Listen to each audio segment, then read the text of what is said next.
over drought funds. The Congress government in Karnataka had earlier moved the Supreme Court seeking over 18,000 crore rupees from the National Disaster Relief Fund, alleging that 95% of its district subdivisions were drought impacted. Ashmit is standing by with more. Ashmit, take us through the observations made by the Apex Court, and this is now the latest in the tensions between the centre and individual states. Indeed, it was in the previous hearing earlier this month, in the month of April, where the Apex Court had expressed concern as to why so many states are feeling the need on fiscal matters to approach the Apex Court for relief for securing funds from the centre.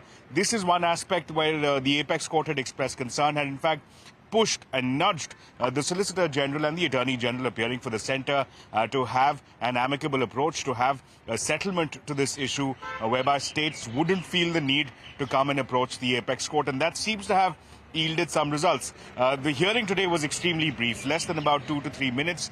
The Attorney General briefed the Apex Court that there appears to have been some inroads made with respect to a potential settlement. The Attorney General expressed confidence that something is likely to happen this week, in the space of this week. In fact, also clarifying that the centre has sought clarity from the Election Commission on whether or not transfer of funds can take place between the centre as well as the state government.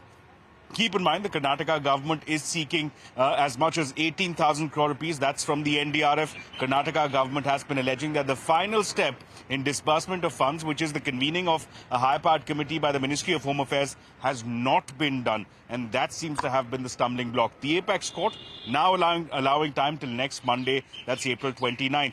But this is not the only issue. It's not just on fiscal matters where opposition-ruled states appear to be moving the top court. We've seen issues of dispute between the Assembly as well as the governor, issues being raised by Tamil Nadu, by Kerala, by Punjab. And now we find that a PIL has been filed that raises similar concerns about inaction by the governor, this time of the state of West Bengal.